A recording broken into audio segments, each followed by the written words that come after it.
Everyone, very warm welcome to all of you. Welcome to Teaching पाठशाला and it's me your educator ज्योति।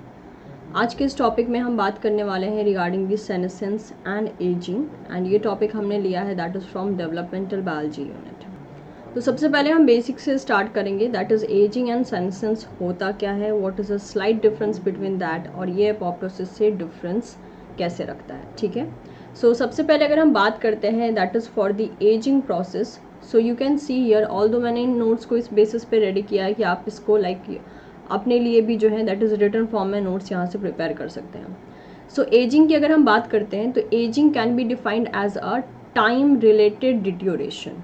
ठीक है, it's a time related deterioration of the physiological function necessary for the survival and fertility and affect all the individual of species in simple process of becoming older। तो ageing का मतलब ही क्या होता है, अगर simple भाषा में कहें तो एजिंग का मतलब होता है एक ऑर्गेनिज्म जो कि अपने यंग एज को पास करता हुआ ओल्डर एज में एंटर करता है। तो वो जो पूरा का पूरा प्रोसेस हो रहा होता है, मतलब पूरा यंग से लेके ओल्ड तक का जो सारा प्रोसेस होता है, बिकॉज प्रोसेस का मतलब क्या होता है, जो चीज़ एक पॉइंट से चली फिर वो सेकेंड पॉइंट पे पहुंची, सेकेंड से थर्ड एंड थर्ड से so on, that is what call the process. तो ये एक ऐसा प्रोसेस है जिसमें कि ऑर्गेनिज्म ओल्ड होता है और ये प्रोसेस सभी स्पीसीज में देखने को मिलता है, चाहे वो मतलब किसी भी कैटेगरी से बिलोंग करते हो, सभी स्पीसीज में देखने को मिलता है। अगर वो लिविंग ऑर्गेनिज्म है तो वेरी ऑब्वियस उसमें एजिंग प्रोसेस देखा जाएगा। और अगर हम एक बुकिश लैंग्वेज में कहें तो हम कहेंगे it is a time related deterioration. यानी आपने खुद देखा होगा जैसे कि कुछ एक आध कहावतें होती हैं कि जैसे यंग एज में किसी भी डिजीज़ को फाइट करना बहुत आसान होता है, ओल्ड एज में उतना ही ज़्यादा डिफ़िकल्ट होता है। क्यों? क्योंकि टाइम के साथ साथ हमारी बॉडी में जो है बहुत से ऐसे चेंजेस हो रहे हैं जो कि हमारी बॉडी को डिट्योरेट कर सकते हैं, या फिर ओल्ड एज में जाकर वही डिट्योरेशन हमारे लिए क्या करेंगे, दैट इज़ पूरे के पूरे प्रोसेस को स्लो कर देंगे। जो जैसे कि हमारी बॉडी में हो गया रिपेयर प्रोसेस, एंजाइम का फंक्शन करना, प्रोटीन का सिंथेसिस होना, जो कि नॉर्मल मतलब कुछ एक आध प्रोटीन, जैसे कि एंजाइम अगर काम नहीं कर रहा है तो एंजाइम का भी नेचर प्रोटीन ही होता है। तो ये टाइम रिलेटेड डिट्योरेशन का मतलब होता है कोई चीज़ डिट्योरेट हो रही है, किसी चीज़ की फंक्शनैलिटी खो रही है। तो टाइम के साथ साथ हमारी बॉडी में ऐसे बहुत से फिजियोलॉजिकल फंक्शन होते हैं जो कि धीरे धीरे इनएफेक्टिव होते रहते हैं और ये सारे के सारे फंक्शंस सर्वाइवल और फर्टिलिटी के लिए इम्पॉर्टेंट होते हैं, क्योंकि एजिंग प्रोसेस के साथ साथ ऑर्गेनिज्म का सर्वाइवेबिलिटी भी कम होता रहता है एज वेल एज फर्टिलिटी भी कम हो जाता है। तो अगर हम एक लाइन में इसको पूरा का पूरा अरेंज करना चाहें तो हम कह सकते हैं कि it is a time related deterioration in which organism loss or it will decrease the physiological function of that particular organism. This is what called the aging और ये survival and fertility को कम कर सकता है। अब इसी के सेंस में एक और वर्ड आता है that is senescence। क्या होता है, तो आप मैक्सिमम जगह पे देखेंगे कि लोग एजिंग एंड सेनेसेंस को दोनों को ही मतलब बहुत ज़्यादा रिलेट करके लेके चलते हैं। अगर एक रफ बेसिस पे कहें तो वो इसको इक्वली लेके चलते हैं, बट यस दोनों में स्लाइट डिफरेंसेस हैं। जैसे कि सेनेसेंस की अगर हम बात करते हैं, so it is a physiological deterioration that characterize the old age. तो सेनेसेंस की हम मेनली जब बात करते हैं तो हम ओल्ड एज पे ज़्यादा फोकस कर रहे होते हैं, क्योंकि सेनेसेंस का मतलब ही होता है कोई चीज़ जो है अपने एंड टाइम में पहुंचना शुरू कर चुकी है। और एजिंग क्या होता है, एजिंग प्रोसेस होता है जो फर्स्ट पॉइंट से चल के सेकेंड पॉइंट पे आएगा, देन थर्ड पे, देन फोर्थ पे, देन फिफ्थ पे। लेकिन हम सेनेसेंस की बात करें तो हम सिर्फ ओल्ड एज को फोकस करेंगे और जो डिफरेंट कैरेक्टरिस्टिक्स होते हैं जो कि ओल्ड एज में देखे जाते हैं, चाहे वो फंक्शन से रिलेटेड हो चाहे कोई और फिजियोलॉजिकल फंक्शन, उसको हम क्या कहते हैं, that is senescence. So it help in the ageing process. तो आप ये कह सकते हो कि senescence is a part of ageing process, right. ये बोलना एकदम सही रहेगा कि senescence is a part of ageing process, a cellular response that limit the proliferation of a aged और डैमेज सेल। और एज और डैमेज सेल का क्या हो जाता है, that is cellular proliferation limit कर दिया जाता है, रिस्ट्रिक्ट कर दिया जाता है, and this is what call the senescence. In simple terms, ये तो हो गई बुकिश लैंग्वेज की बात। अगर हम सिंपल टर्म्स की बात करें तो ये क्या है, the condition or the process of deterioration with the age and the loss of cells power of division and the growth। जैसे जैसे हम कहते हैं कि सेल सेनेसेंस फेज में एंटर करता है, वैसे वैसे वो अपनी डिवीजन प्रॉपर्टी लूज़ कर रहा होता है, division and growth property lose कर रहा होता है। और ये सेनेसेंस एक ऐसा फीचर है जो कि हमें ओल्ड एज में देखने को मिलता है, मेनली कैरेक्टराइज करता है ओल्ड एज को, और ये एक पार्ट माना जाता है एजिंग का। अब इन्हीं के लिए एक और टर्म आता है, दैट इज़ मतलब कि मिलता जुलता हुआ टर्म जो देखने को मिलता है, दैट इज़ द एपोप्टोसिस। तो एपोप्टोसिस क्या है? एपोप्टोसिस प्रोग्राम सेल डेथ है, ठीक है, यानी फॉल्टी और एज सेल दोनों का ही डेथ हो जाना, that is what the apoptosis. ज़रूरी नहीं है हमेशा एपोप्टोसिस एज सेल के ही डेथ से रिलेटेड हो, लेकिन फॉल्टी अगर कोई सेल है, मतलब कोई ऐसा सेल है बॉडी में जिसको कि बनना नहीं चाहिए था, या कोई ऐसा प्रोटीन है जो कि मिसफोल्ड हो गया, उसका करेक्शन नहीं किया जा पा रहा है, तो उसको क्या कर दिया जाता है? एपोप्टोसिस के पाथवे में सेंड कर दिया जाता है, and this is what call the programme cell death. Although सब में काफ़ी डिफरेंसेस है और मैंने कोशिश की है उन सारे डिफरेंसेस को डील करने की। उम्मीद करती हूँ ये तीनों टर्म आपके लिए क्लियर हो गए होंगे कि तीनों टर्म का मतलब क्या होता है। एक यहाँ पे लास्ट पॉइंट आप देख सकते हैं, काफ़ी इंपॉर्टेंट बात बोली गई है, there is a no single hypothesis that explain the ageing and senescence. ये अभी फिलहाल का लाइक अपडेट हो रखा है कि ऑल्दो एजिंग एंड सेनेसेंस पे बहुत सी अलग अलग टाइप की थ्योरीज हैं जिसके बारे में आज ही हम बात करेंगे, लेकिन एक सिंगल हाइपोथेसिस या एक सिंगल बिलीव आप कह सकते हो वो अभी तक लाइक कंफर्म नहीं हो चुका है। बहुत सी थ्योरी दी गई हैं और बोला गया कि कोई भी इसमें से फॉलो किया जा सकता है, बट किसी के बारे में कट श्योर अभी नहीं बोला गया है कि कौन सा हाइपोथेसिस एग्जैक्ट जो है एजिंग और सेनेसेंस के प्रोसेस को दिखाता है। ओके, नेक्स्ट जो टॉपिक आता है हमारा, that is a maximum life span. What is the meaning of maximum life span? Maximum life span का मतलब क्या होता है, देखिए जरा यहाँ पे, the maximum life span is the maximum number of year an organism of an given species has been known to survive and is characteristic of that species. एक पर्टिकुलर स्पीसीज ऑब्लिक ऑर्गेनिज्म की बात करें तो वो कितने साल तक जी सकता है या कितने साल तक जिया होगा उसने, that is what the maximum life span, ठीक है। जैसे कि अगर हम कहते हैं, अगर मैक्सिमम लाइफ स्पैन की बात करते हैं तो स्पीसीज टू स्पीसीज वैरी करता है। ह्यूमन बींग्स का अलग है, कैट का अलग है, डॉग का अलग है, एलिफेंट का अलग है। सबके जो जीने की क्षमता होती है, मतलब द ड्यूरेशन ऑफ सर्वाइवेबिलिटी, वो वैरी करती है फ्रॉम स्पीसीज टू स्पीसीज, सभी की एक जैसी नहीं होती है। जैसे कि एक 2013 की रिपोर्ट के अकॉर्डिंग ह्यूमंस में जो मैक्सिमम लाइफ स्पैन पाई गई है, समझी गई है, वो है 122.5 ईयर्स की, ठीक है, यानी 22 साल की जो है, दैट इज 122 साल की लगभग एज देखी गई है। मतलब इतने टाइम तक कोई एक और मतलब कि स्टडी किया गया तो उसमें मालूम पड़ा, 2013 की स्टडी से मालूम पड़ा कि जो एक मैक्सिमम लाइफ हो सकती है किसी ह्यूमन बींग्स की, वो हो सकती है 122.5 ईयर्स। इनफैक्ट और भी बहुत से ऐसे लिस्ट हैं जिसके थ्रू आपको मालूम हो सकता है कि डिफरेंट ऑर्गेनिज्म की मैक्सिमम लाइफ स्पैन कितनी हो सकती है। जैसे कि फॉर एग्जांपल ह्यूमंस के केस में इट्स 122.5 ईयर्स, टॉर्टोइज के केस में दैट इज़ 150 ईयर्स नोटिस की गई है। डोमेस्टिक डॉग जो होते हैं दैट इज़ 20 ईयर्स। देन माइस का जो है, माइस को कहा जाता है कि ये अपना फर्स्ट बर्थडे तक सेलिब्रेट करने के लिए जिंदा नहीं रहते हैं, so it should be less than 1 year. And fruit fly mainly 3 month जो है वो उतने तक जिंदा रहते हैं। In wild 90% die as a larva. In fact अगर हम लैब की बात करें तो 3 मंथ तक हम उनको देख सकते हैं कि यस उनकी लाइफ स्पैन होती है। वाइल्ड में भी लाइफ स्पैन 3 मंथ देखी जाती है, लेकिन वाइल्ड मतलब कि अपने नॉर्मल हैबिटेट में रहकर फ्रूट फ्लाई जो है 90% लार्वा का देखा जाता है कि डेथ हो जाता है, और बाकी जो 10% होते हैं वही 10% अपना 3 मंथ का जो लाइफ स्पैन होता है उसे पूरा करने के लिए जिंदा रहते हैं। तो ये था concept regarding the maximum life span, because we are studying the ageing and senescence, और हम एज की बात करें तो मैक्सिमम जो लाइफ स्पैन होती है उसके बारे में भी हमें पता होना ज़रूरी होता है। ओके, अब हम बात करते हैं कुछ जीन्स के बारे में, क्योंकि अगर एजिंग की बात हो रही है तो बॉडी में तो ऐसे बहुत से जीन्स होंगे जो कि उसको कंट्रोल कर रहे होंगे, right. So there are total 4 set of genes as well known to be involved in aging and its prevention. अब 4 set of genes पाए गए हैं, although यही 4 जो set of genes होते हैं ये एजिंग में भी हेल्प करेंगे और प्रॉपर बेसिस पे काम करेंगे तो प्रिवेंशन में भी हेल्प करेंगे।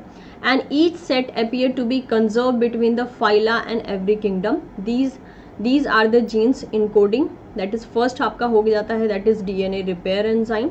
तो ऐसे जीन्स जो कि हमारी बॉडी को एजिंग की तरफ एज वेल एज उसके प्रिवेंशन दोनों में ही हेल्प करेगा, क्योंकि अगर वो प्रॉपर काम कर रहा है तो वेरी ऑब्वियस वो एजिंग को डिले करवाएगा, और अगर वो प्रॉपर काम नहीं कर रहा है तो वो एजिंग को इन्हांस करवाएगा। उस कैटेगरी में जो पहला जीन हमारे पास आता है that is the DNA repair enzyme, ठीक है। तो वेरी ऑब्वियस गाइस, ये एक एंजाइम है। एंजाइम यानी मैक्सिमम टाइम एंजाइम्स क्या होते हैं, प्रोटीन्स होते हैं। राइबोसोम्स को अगर हम लीव कर दे तो ये प्रोटीन्स होते हैं, और प्रोटीन्स होते हैं तो वेरी ऑब्वियस उनके पास जो है दैट इज डीएनए से एमआरएनए बना होगा, एमआरएनए से देन प्रोटीन बना होगा, मतलब इनके लिए भी कोई ना कोई जीन्स होते हैं। तो डीएनए रिपेयर एंजाइम्स जो होते हैं पहले जीन की कैटेगरी आती है इन दी एजिंग, ठीक है। डीएनए रिपेयर एंजाइम में भी हम पढ़ेंगे दैट इज रॉस का generation, that is reactive oxygen species का जनरेशन, टेलोमेरेज एंड p53 का एक्शन। जो सेकेंड कैटेगरी आता है that is protein for the insulin signalling pathway. Insulin signalling pathway में पाए जाने वाले ऐसे बहुत से प्रोटीन्स एंड जीन्स होते हैं जो कि एजिंग प्रोसेस में अपना रोल निभा रहे हैं।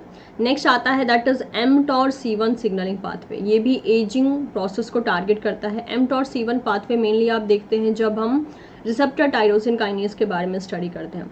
रिसेप्टर टायरोसिन काइनेज में एक स्पेशल केस आता है दैट इज AKT पाथवे, जिसे हम PI3 पाथवे भी कहते हैं। उसी का एक एप्लीकेशन सिग्नलिंग पाथवे जो है आप कह सकते हैं that is the mTORC1 pathway, जिसमें कि mTOR जो होता है दैट इज मेमेलियन टॉर के लिए यूज किया जाता है। तो ये भी यहाँ पे अपना रोल प्ले कर रहा है एजिंग प्रोसेस में। Fourth is that is the chromatin remodelling enzymes, यानी बहुत से ऐसे प्रोटीन्स होते हैं जो क्रोमैटिन की रीमॉडलिंग में हेल्प करते हैं। तो ये 4 सेट ऑफ जीन्स हो गए हैं जो कि एजिंग में अपना रोल निभा रहे हैं, और इन चारों सेट ऑफ जीन्स के बारे में हम 1 बाय 1 पढ़ेंगे। इस पर्टिकुलर सेशन में तो चारों जीन्स के बारे में पढ़ना पॉसिबल नहीं हो पाएगा। Yes, so this is a part 1 of aging and सेनेसेस।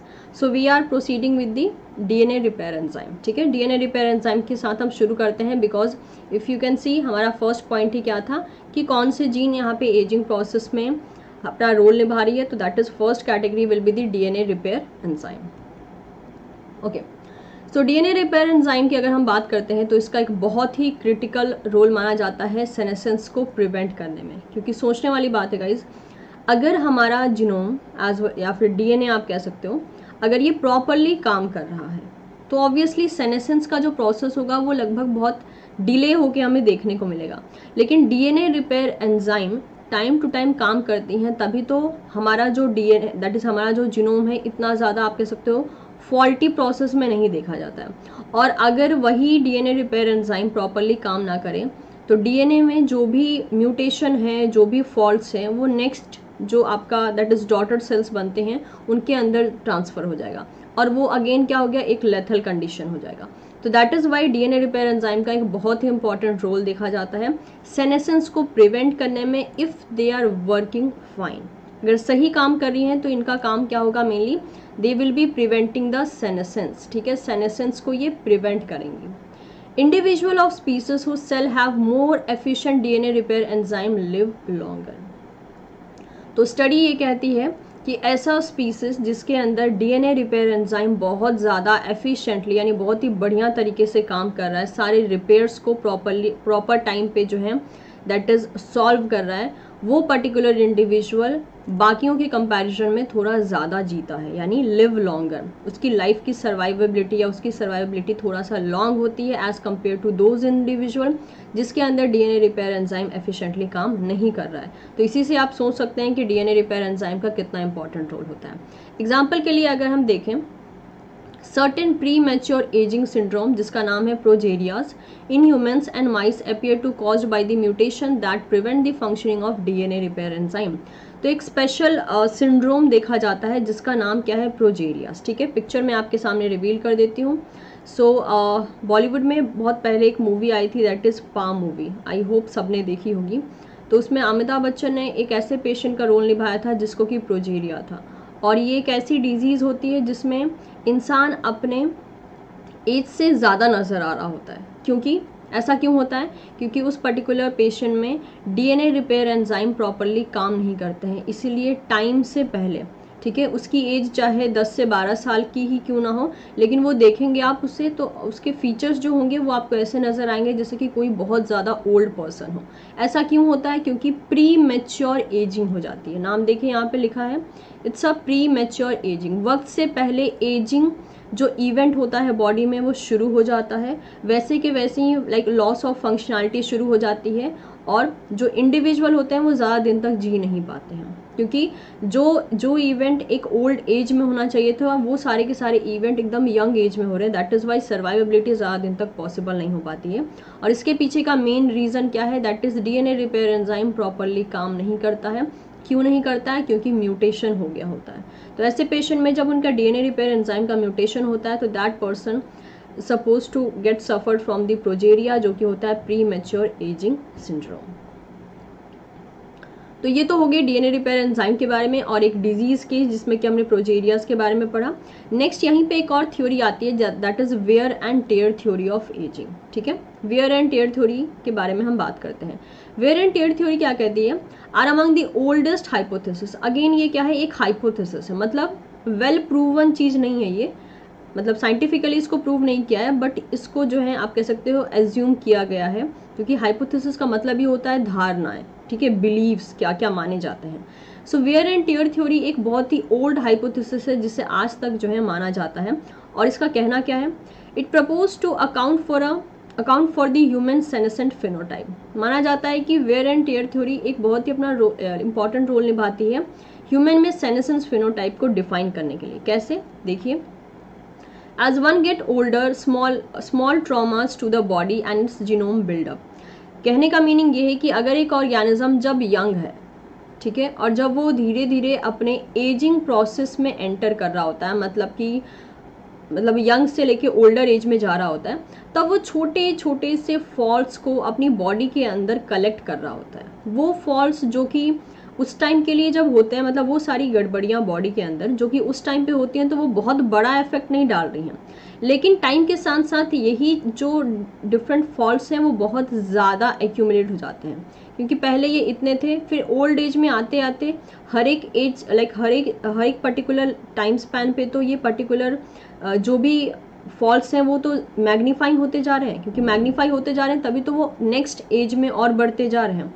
तो वही बोला गया है कि small traumas as well as faults जो होते हैं वो बॉडी में क्या होते हैं? बिल्डअप होते जाते हैं। ठीक है, बिल्डअप होते जाते हैं।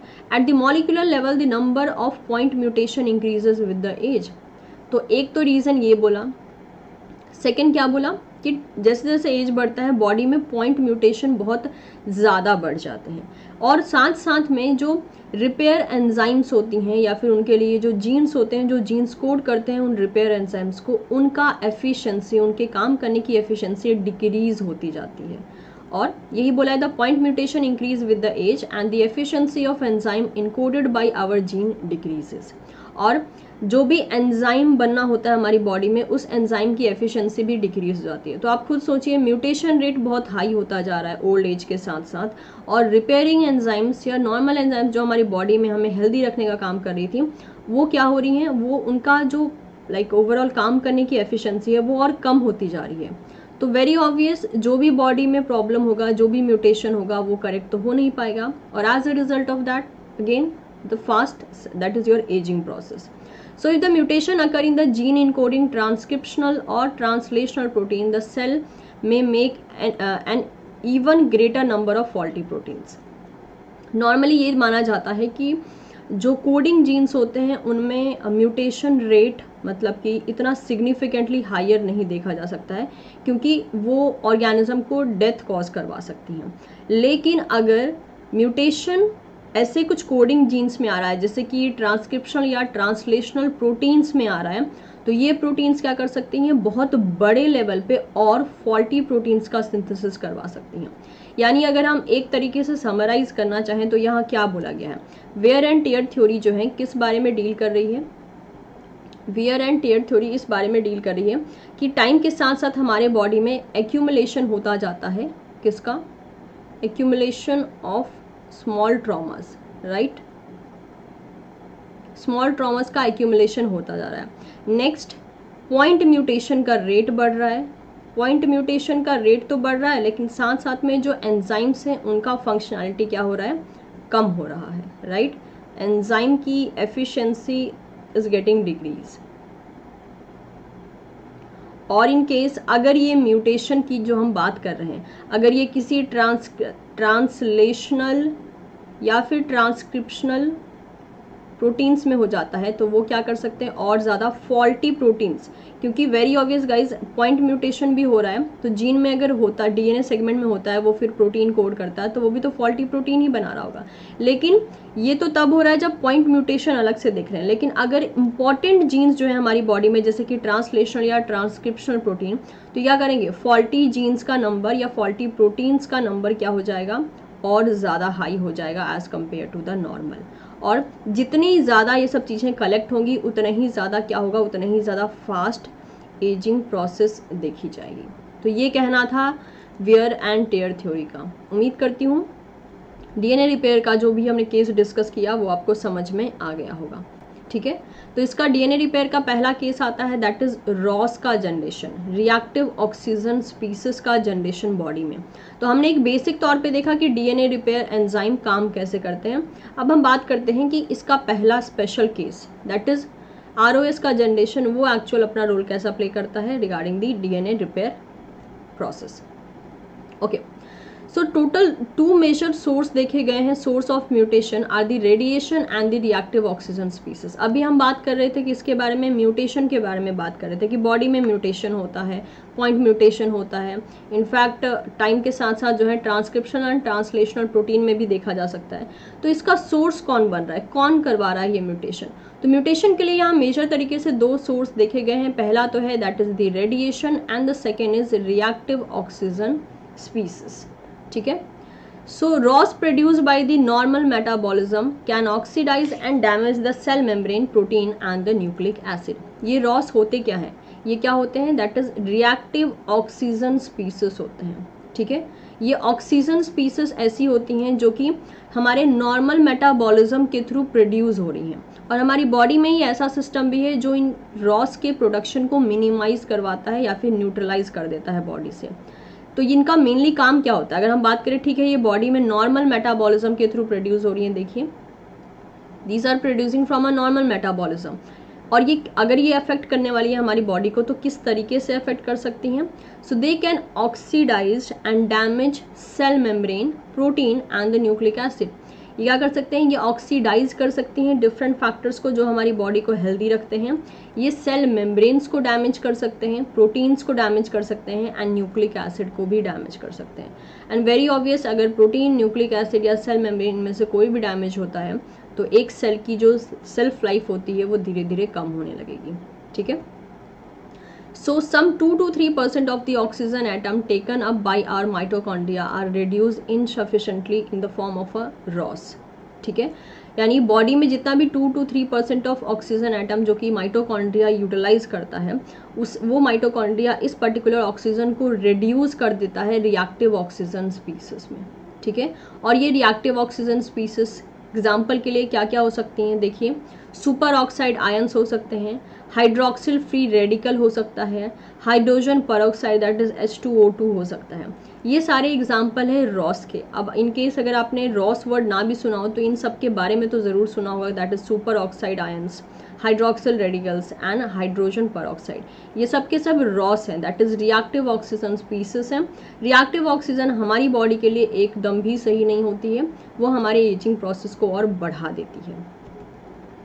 So evidence that the ROS molecule are critical in the aging process include the observation that fruit flies and nematodes overexpress the enzyme that destroy the ROS. Example is the catalase and superoxide dismutase live significantly longer than do control animal.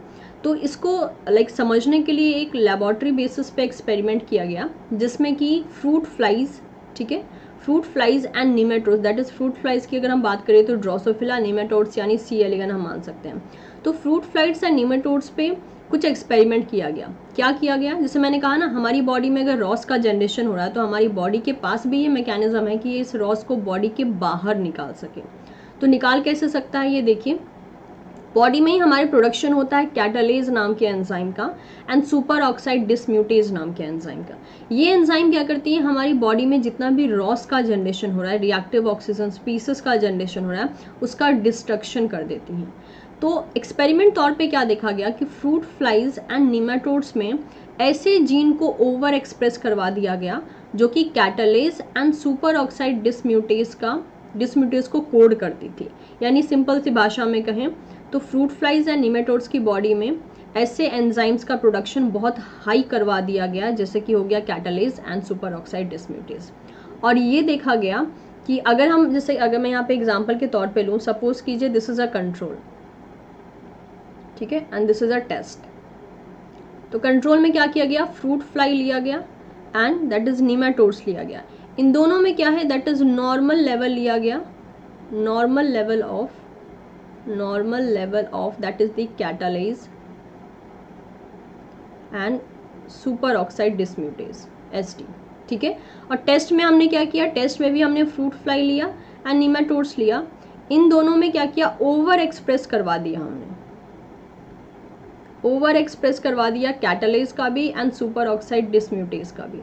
अब very obvious ये ज़्यादा present है इस body में, तो ये क्या करेंगी, ज़्यादा रॉस का डिस्ट्रक्शन करेंगी, तो ये भी तो रॉस का डिस्ट्रक्शन ही करेंगी, लेकिन कंपैरिजन टू द टेस्ट इसका अमाउंट ज़्यादा रहेगा, राइट। इसका डिस्ट्रक्शन का अमाउंट, इसको डिस्ट्रॉय करने का अमाउंट जो है वो बहुत ज़्यादा रहेगा, ठीक है। तो देखा ये गया कि इसकी एजिंग प्रोसेस जो है थोड़ी स्लो है एज कंपेयर टू दिस। मतलब ये जैसे वाइल्ड टाइप में जितना होता है ना एजिंग प्रोसेस, बिल्कुल उतना है, लेकिन टेस्ट में क्या है, एजिंग प्रोसेस जो है वो स्लो हो गई है। ऐसा क्यों हुआ है, क्योंकि उन ऑर्गेनिजम्स में catalase and super oxide dismutase enzyme का जो एक्सप्रेशन था उसको बहुत ज़्यादा बढ़ा दिया गया।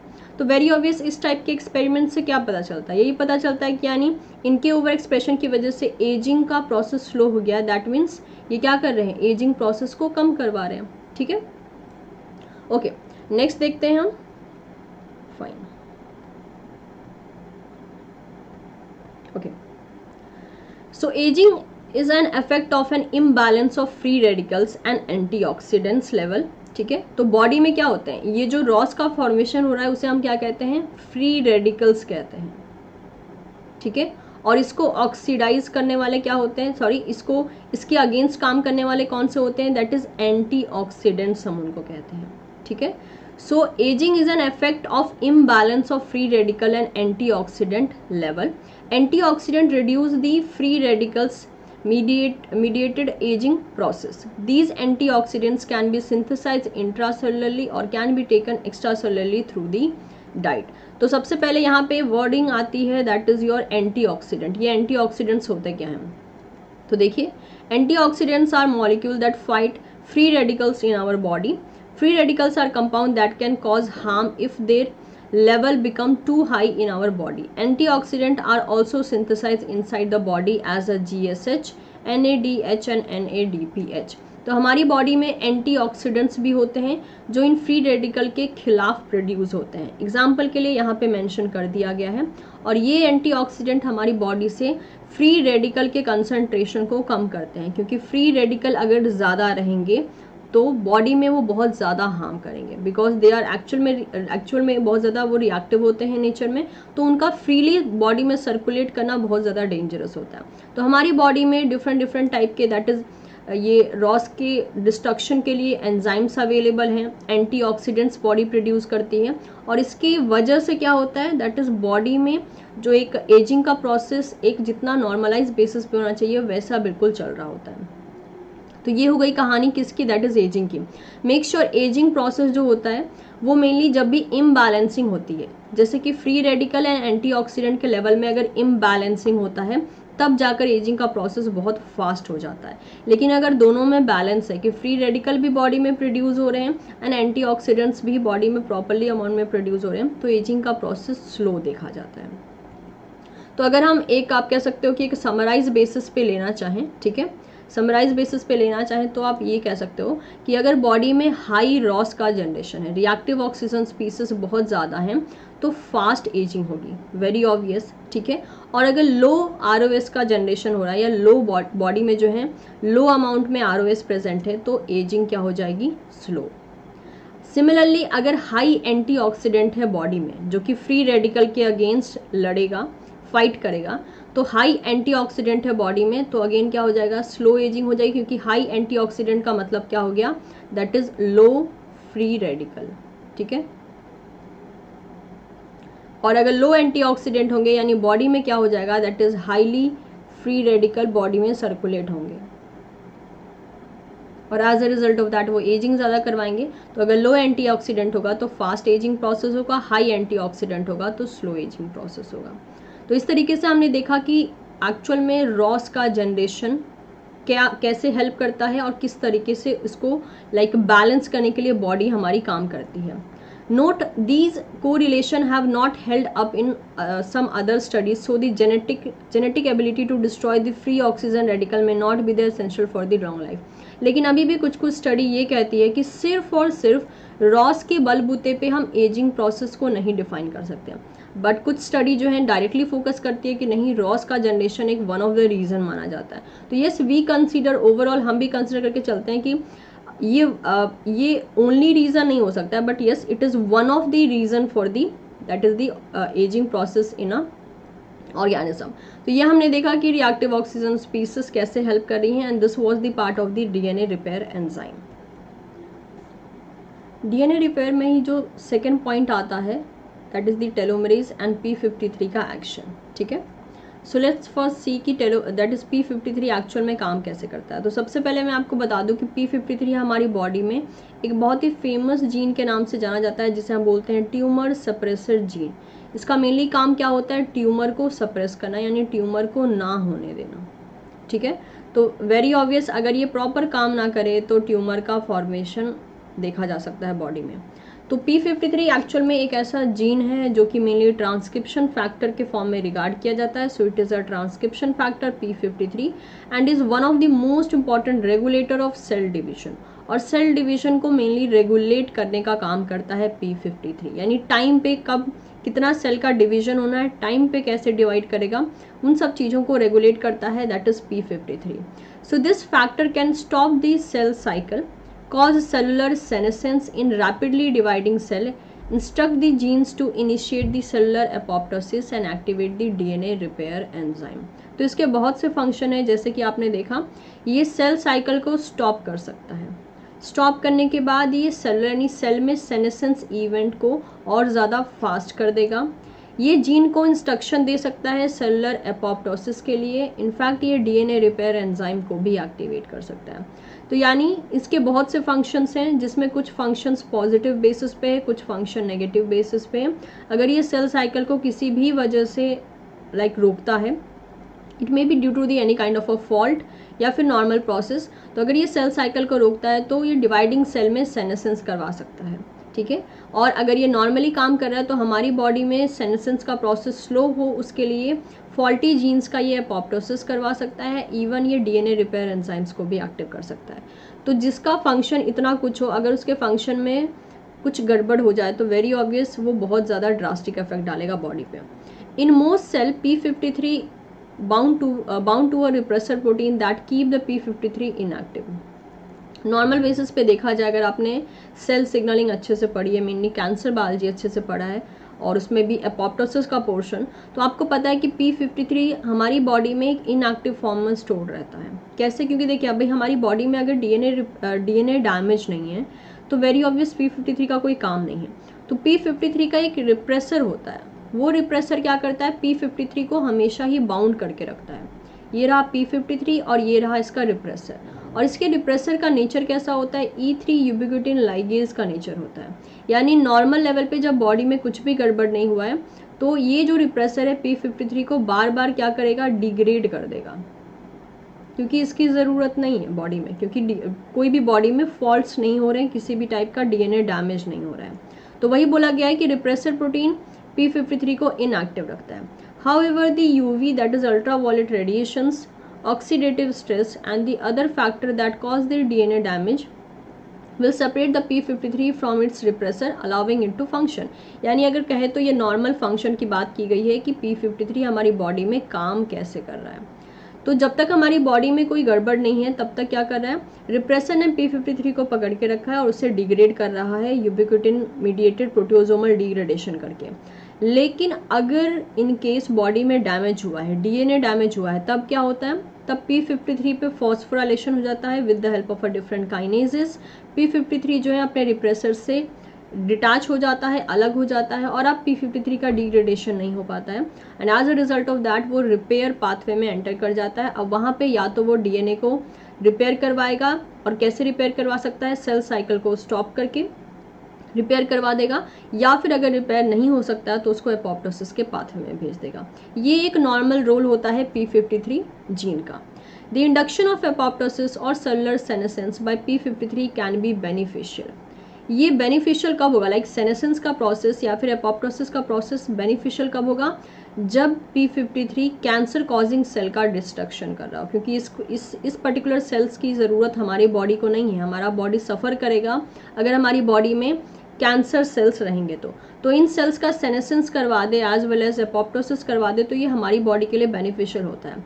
और इट मे बी डिलीटेरियस, यानी p53 का एक्शन फेवर में और फेवर में ना भी हो सकते हैं, क्योंकि फेवर में कब होगा, जब ये सिर्फ कैंसर सेल को डिस्ट्रॉय कर रहा है, लेकिन हमारे फेवर में ना हो के डिलीटेरियस कब होगा, यानी हार्मफुल कब होगा, जब ये डिस्ट्रॉय कर रहा हो न्यूरॉन या फिर स्टेम सेल जैसे सेल्स को, क्योंकि स्टेम सेल का मेनली काम होता है हमारी बॉडी में जो अनडिफरेंशिएटेड सेल्स होते हैं उनका लाइक ओवरऑल पूल अच्छे से जो है रखने का, that is stem cell mainly undifferentiated cells होते हैं, और वो हमारी बॉडी में इस तरीके से स्टोर होते हैं कि जब भी ज़रूरत पड़ती है तो अनडिफरेंशिएटेड सेल ही क्या करते हैं, एक डॉटर सेल बनाते हैं जो कि स्टेम सेल के पूल को मेंटेन रखे, और एक डॉटर सेल चला जाता है दैट इज डिफरेंशिएशन की तरफ। तो स्टेम सेल का एक अच्छा खासा रोल होता है हमारी बॉडी में, दैट इज एजिंग को कंट्रोल करने में।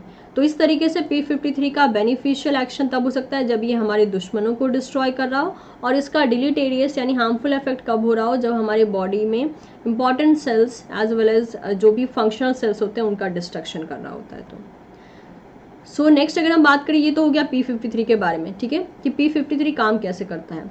सो one of the chief way of activating p53 is to damage the telomere. तो टेलोमियर क्या देखा जाता है कि p53 को एक्टिव करवाने का एक और तरीका क्या है, दैट इज टेलोमियर का डैमेज, ठीक है। The protective nucleo protein cap, अगर आपको पता ना हो टेलोमियर क्या है, तो it is a protective nucleo protein cap on the tip of the chromosome. Chromosome के जो टिप एरिया होती है वहां पे ये that is nucleo protein present रहता है एक प्रोटेक्टिव कैप के फॉर्म में, ठीक है। और अगर वो टेलोमियर का एंड क्रोमोसोम के सबसे जो टिप एरिया में प्रेजेंट है, अगर ये क्रोमोसोम मैं इस तरीके से बनाती हूँ तो इसके टिप एरिया पे टेलोमियर जो है वो रहते हैं, मतलब कुछ आपको दैट इज योर सीक्वेंस देखने को मिल सकते हैं टेलोमियर का, तो ये वहाँ पे प्रेजेंट रहता है। तो इसका इन केस अगर डैमेज हो जाता है तब p53 का एक्टिवेशन शुरू हो जाता है। और ये काम कैसे करते हैं, so when p53 is activated by the damage telomere DNA replication halt, क्योंकि क्रोमोसोम में प्रॉब्लम हुआ है तो वेरी ऑब्वियस डीएनए रेप्लिकेशन तो उस टाइम पे नॉर्मली रन नहीं हो सकता है। तो जैसे ही टेलोमियर में कुछ भी प्रॉब्लम होती है, डैमेज होता है, तो सबसे पहले p53 एक्टिव हो जाता है। p53 एक्टिव होने के बाद वो डीएनए रेप्लिकेशन को रोक देता है, and if the repair doesn't work apoptosis is initiated. और अगर रिपेयर, इसको सबसे पहले क्या किया जाता है, ये जो डैमेज हुआ है इसको पहले रिपेयर प्रोसेस के थ्रू ठीक करने की कोशिश की जाती है। अगर रिपेयर ठीक हो गया तब तो इसको साइकिल में आगे भेज देंगे, साइकिल को वापस से इनिशिएट कर देंगे। लेकिन अगर ये रिपेयर नहीं हुआ तो सिर्फ एक ही ऑप्शन बचता है कि इसको एपोप्टोसिस के पाथवे में भेज दो जहाँ से इसका डिस्ट्रक्शन हो जाएगा। So if the repair doesn't work apoptosis is initiated. So if the cell is a stem cell or some other rapidly replicating cell, this will reduce the number of cell produced and the lack of stem cell will produce an age phenotype। जैसे कि अभी मैंने कहा कि चलिए ये तो body में नॉर्मल सेल डिवाइड हो रहे हैं, रेप्लिकेट हो रहे हैं, तब ये प्रॉब्लम हुआ, तो क्या कर सकता है, इसको एपोप्टोसिस के पाथवे में भेज देगा अगर ये ढंग से ओवरऑल रिजॉल्व नहीं किया जाता है। लेकिन अगर यही डैमेज किसी स्टेम सेल में हुआ जब वो डिवाइड कर रहा है, क्योंकि स्टेम सेल की ओवरऑल डिवीजन प्रॉपर्टी क्या होती है कि जब भी स्टेम सेल डिवाइड करता है तो 2 सेल बनाता है, ठीक है, 2 डॉटर सेल बनाता है। एक डॉटर सेल क्या करते हैं, वापस से उसी फैमिली में लौट जाते हैं, यानी उसी स्टेम सेल पूल में लौट जाते हैं ताकि पॉपुलेशन को बनाए रखें। और एक स्टेम सेल जिस काम के लिए प्रोड्यूस हुआ होता है उस काम के लिए डिफ्रेंशिएट हो जाता है। स्टेम सेल का यही नेचर होता है। लेकिन आप खुद सोचिए कि जब ये स्टेम सेल 2 सेल में चेंज हुआ और इन दोनों सेल में प्रॉब्लम आ गया तो क्या होगा, दैट इज P53 उसको कहाँ भेज दे, पहले तो रिपेयर करने की कोशिश करेगा, रिपेयर नहीं हो तो कहाँ भेज देगा, दैट इज अपोप्टोसिस में भेज देगा। अब अगर सोचिए यही प्रोसेस बार बार होता रहा तो स्टेम सेल की तो प्रॉपर्टी यही थी कि स्टेम सेल को अपना पॉपुलेशन वाला पूल भी मेंटेन करना था। अब ये पूल क्या हो रहा है, अब तो ये पूल पूरा का पूरा डिस्ट्रक्शन हो रहा है, क्योंकि हर बार एक एक पर्टिकुलर साइकिल के टाइम पे यहाँ से एक एक मेंबर कम होते जा रहे हैं, और स्टेम सेल पूल अगर कम हो गया तो very obvious there will be a lack of stem cell, और स्टेम सेल अगर बॉडी में नहीं रहा तो बहुत से प्रोसेसेस हॉल्ट हो जाएंगे जो कि एजिंग फिनोटाइप एजिंग फिनोटाइप को डिनोट करेंगे। यानी एक ऑर्गेनिज्म में अगर स्टेम सेल में म्यूटेशन हो जाता है जिसकी वजह से उसका एपोप्टोसिस होने लगता है स्टेम सेल का, तो उस पर्टिकुलर पर्सन में एज फिनोटाइप देखने को मिलेगी। यानी आप कह सकते हो कि अगर ज़्यादा प्रॉब्लम होती है टेलोमियर वाले एरिया में अगर म्यूटेशन हो जाए या स्टेम सेल में म्यूटेशन हो जाए, उसका करेक्शन ना हो, तो एक ऑर्गेनिज्म में जल्दी से मतलब बहुत ज़्यादा कम टाइम में जो है एज प्रोसेस देखने को मिलती है, जो कि एजिंग फिनोटाइप को कोड कर सकती है, एजिंग फिनोटाइप को दिखा सकती है। ठीक है, so the relationship between the shortened telomere and the stem cell depletion has been seen in the degenerative disease such as the muscular dystrophy। तो एक रिलेशन देखा गया है कि अगर टेलोमियर, क्योंकि देखिए अगर इसका डैमेज होते जा रहा है बार बार तो very obvious there will be a shortening of telomere too. तो टेलोमियर अगर शॉर्ट होता जाए और स्टेम सेल कम होता जाए यानी डिप्लीट होता जाए, क्यों, क्योंकि जो भी प्रॉब्लम हो रही है उसमें वो करेक्ट नहीं हो रहा है, उसको डायरेक्टली हमें अपोप्टोसिस में भेजना पड़ रहा है with the help of P53। यानी धीरे धीरे करके ये जो टेलोमियर यहाँ पे टिप पे प्रेजेंट था, क्रोमोसोम के टिप पे, ये भी शॉर्ट होता जा रहा है, जिसे हम बोलते हैं टेलोमियर शॉर्टनिंग। तो टेलोमियर का शॉर्ट होना और स्टेम सेल का डिप्लीट होना ये क्या करता है, बहुत से डीजेनरेटिव डिजीज को कॉज कर सकता है। उसमें से एक डिजीज है that is muscular dystrophy. So there is a positive correlation between the telomere length and longevity in the human, and telomere appear to shorten with the age in the stem cell compartment of mice and humans। तो यहाँ पे कुछ बातें होती हैं। अब आप यहाँ पे जब इन सब चीज़ों को पढ़ रहे हो तो एक चीज़ तो रिलेट कर पा रहे हो, यानी टेलोमियर का लेंथ प्रॉपर रहना एजिंग को क्या करेगा, स्लो करवाएगा, क्योंकि टेलोमियर का जब लेंथ कम हो जा रहा है तो एजिंग प्रोसेस फास्ट हो जा रहा है। तो देखा ये गया है कि टेलोमियर का लेंथ एक्चुअली डायरेक्टली प्रोपोर्शनल होता है ह्यूमन की लॉन्जिविटी से, मतलब कि हो गया कि उसकी एजिंग प्रोसेस से। यानी टेलोमियर का लेंथ अगर ज़्यादा रहेगा तो एजिंग प्रोसेस स्लो होती है ह्यूमंस के अंदर। सो इतना ही नहीं, टेलोमियर का जो शॉर्टनिंग है वो इस बेसिस पे भी देखा गया है कि स्टेम सेल जो होते हैं माइस एंड ह्यूमंस में उनको भी अफेक्ट करता है, क्योंकि टेलोमियर जितनी बार डीएनए रेप्लिकेट होगा तो ये पर्टिकुलर टेलोमियर क्रोमोसोमल एंड पे प्रेजेंट होते हैं, और उतनी बार वो शॉर्ट अगर होता रहे किसी न किसी डैमेज के थ्रू तो वेरी ऑब्वियस एजिंग प्रोसेस क्या हो जाएगी, ज़्यादा जल्दी देखी जाएगी। ठीक है, तो यहाँ पे ये चीज़ आपको याद रखनी है कि शॉर्टनिंग ये बहुत मेन पॉइंट है कि टेलोमियर का शॉर्ट होना और स्टेम सेल का डिप्लीट होना ये दोनों ही क्या करेगा, फास्ट एजिंग प्रोसेस करवाएगा। ठीक है, और इतना ही नहीं, ये एक डिजीज भी कॉज कर सकता है जिसका नाम है muscular dystrophy. So the enzyme complex that maintain the telomere integrity is the telomerase which act as a antisense complex। तो एक्चुअल में टेलोमियर के लेंथ को, अब ऐसा तो है नहीं कि बॉडी में अगर कुछ प्रॉब्लम हो रही है तो बॉडी उसके लिए डिफेंड नहीं करेगी, वेरी ऑब्वियस करेगी। तो देयर इज एन एंजाइम जिसका नाम है क्या, टेलोमेरेज एंजाइम। ये टेलोमेरेज एंजाइम क्या करता है, टेलोमियर का जो इंटीग्रिटी होता है, उसकी जो आइडेंटिटी होता है उसे ये मेंटेन रखता है। ठीक है, which act as an anti sense complex, और उसके जस्ट कॉम्प्लीमेंट्री बेसिस पे ये काम कर रहा होता है, that is telomerase enzyme. So we can say that अगर एक नॉर्मल केस स्टडी की बात करें तो दो केस स्टडी यहाँ पे देखी गई। केस 1 में क्या देखा गया, mice and humans with the telomerase deficiency age prematurely. क्योंकि हम क्या कह रहे हैं, हम ये कह रहे हैं कि टेलोमेरेज जो है टेलोमियर की लेंथ को मेंटेन कर सकता है, यानी उसकी शॉर्टनिंग को क्या कर सकता है, रिड्यूस कर सकता है। टेलोमियर शॉर्ट नहीं होगा तो एजिंग प्रोसेस क्या हो जाएगी, स्लो हो जाएगी, राइट।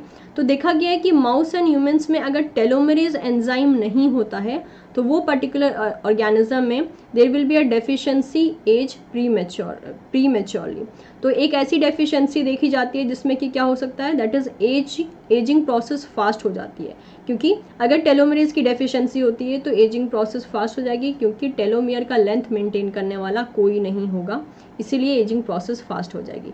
तो यहाँ पे एजिंग प्रोसेस फास्ट हो जाएगी। केस 2 में देखिए, ओवर एक्सप्रेसिंग टेलोमेरेज और reactivating it in a senescent cell extend the longevity in the mice without increasing the cancer. That is, telomere length only give a statistical probability of age. It does not predict the lifespan of an individual. तो next जो overall case study थी उसमें क्या किया गया, telomeres enzyme का over expression कर दिया गया, ओवर एक्सप्रेशन, और देखा ये गया कि अगर ये ओवर एक्सप्रेशन एक सेनेसेंट सेल में भी है, यानी एक ऐसा सेल जो कि सेनेसेंस फेज में एंटर कर चुका है, वहाँ पे हम टेलोमेरेज एंजाइम का अगर ओवर एक्सप्रेशन करवा दें फिर भी क्या हो जा रहा था, दैट इज जो लॉन्जिविटी थी, लाइफ स्पैन था, वो बढ़ जा रहा था। ठीक है, सो लॉन्जिविटी क्या हो जाएगी, लॉन्जिविटी इंक्रीजेस। ठीक है, बट ऐसा नहीं है कि कट श्योर हम फिर लाइफ के लिए सिर्फ और सिर्फ टेलोमेरेज एंजाइम पे ही डिपेंडेंट रहते हैं, क्योंकि बहुत से फैक्टर्स है इसमें से। पहला फैक्टर हमने देखा रॉस, सेकंड फैक्टर हमारे सामने टेलोमेरेज एंड P53 का आ रहा है। तो सिंपल से अगर मैं कहानी कहूँ, इस पर्टिकुलर स्लाइड का जिस्ट क्या है, अगर 2 वर्ड्स में अगर हम कहना चाहें, क्योंकि अभी तो हम बेसिक्स पढ़ रहे हैं तो हमें डिटेल में पढ़ना ज़रूरी होता है।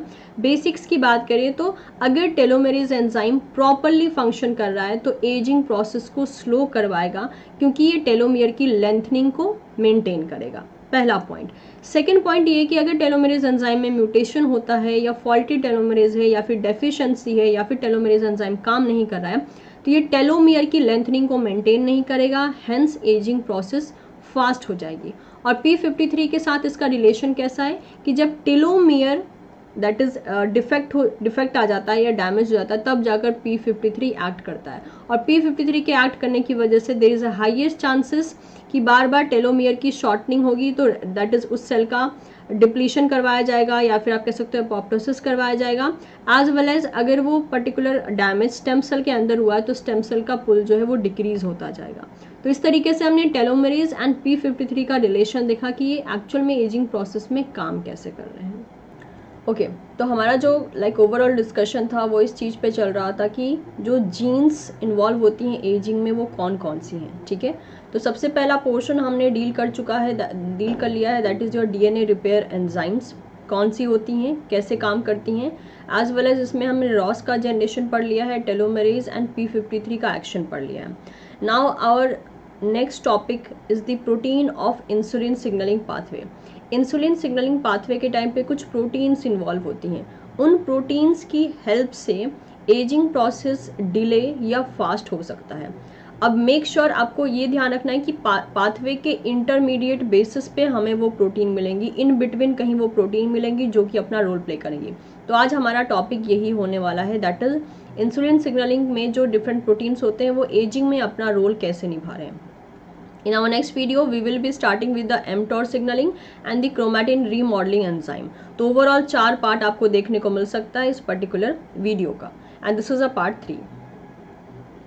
Okay, so we are starting with the ageing and insulin signalling cascade. Ageing का इंसुलिन सिग्नलिंग के साथ कैसा रिलेशन है, तो सबसे पहले अगर हम बात करें, so the recent studies of mice C. elegans and Drosophila suggest that there is a conserved genetic pathway that regulate aging.